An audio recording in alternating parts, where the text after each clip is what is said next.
So who do you tip anyway? Everybody? Nobody? A select few in between? Well, whether it's a salon or Starbucks or carry-out or drive-through, everyone seems to have much stronger feelings on tipping these days.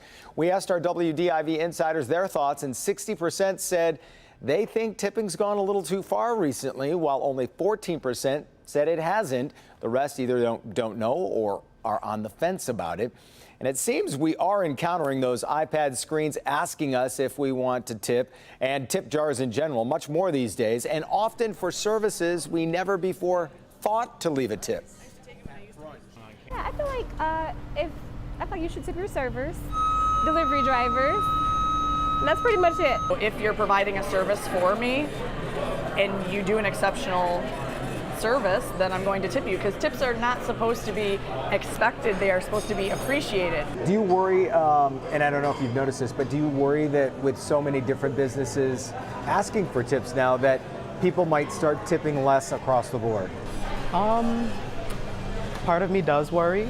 That is the reason why I try to get service industry jobs that pay a livable wage up front, and then tips are supplementary. Well, that actually has happened, by the way. It's down 16%. You can watch my story, click on Detroit.com, full story on tipping. So what is the protocol, by the way, when someone is giving you the eyeballs for, they want you to tip, the screen's in front of you, but you don't think you should?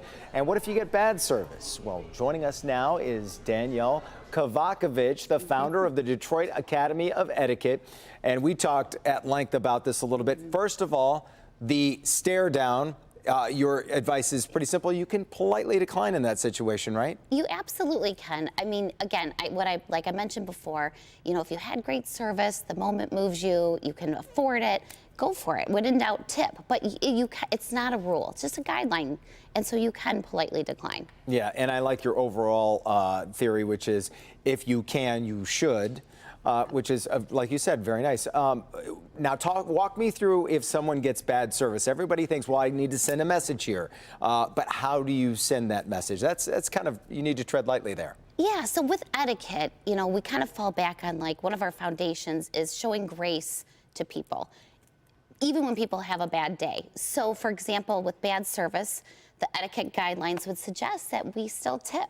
And, you don't have to give the full, 18 to 20%, but probably a minimum of 10, because typically, sometimes they share that tip with other people in the restaurant. We just don't know what's going on with people and if they've had a bad day. And again, it's about showing grace and kindness, even when someone's, not showing their best self. And maybe the waitress didn't throw the cook under the bus in that situation. Exactly, exactly. When we talk to, some people might think etiquette is old-fashioned or obsolete, but things like table manners and the like still matter in social settings or in business settings. Absolutely. And, when people ask me, is this obsolete or old-fashioned, my advice is, do you care about your interactions with other people? If you do, then you care about etiquette and you care about manners, because it's about making people feel comfortable and, just feeling confident in different situations. So, yes, it is for sure not obsolete, more important than ever, actually. What tips would you have for making a good first impression, whether it's a first date or maybe it's a business meeting for the first time? So often we get hung up on trying to sell ourselves in these situations. When in doubt, it's like actually paying attention to the cues that other people are sending and getting to know someone, asking them questions. So instead of putting so much emphasis on ourselves, focus on the person you're talking to. And I feel like that might even be helpful, making someone like a better conversationalist. Absolutely, absolutely. And again, it's like, sometimes we're so consumed with, like, sort of listing our resume and all the things we've done. Yep. But it's like actually connecting and trying to get to know your counterpart and picking up on their cues. Are they really listening to me? Are they tuning out? Is there a connection there? Yeah. Well, we focused on tipping a lot in our story, but at the Detroit Academy of Etiquette, you guys cover so much more.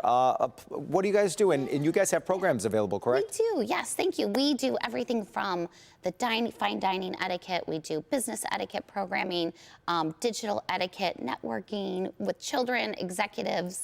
Where can they find you? So, DetroitAcademyofEtiquette.com. Perfect. There you go. Danielle Kovakovich. Yes. If you can say the name, you've got great etiquette. Trust me.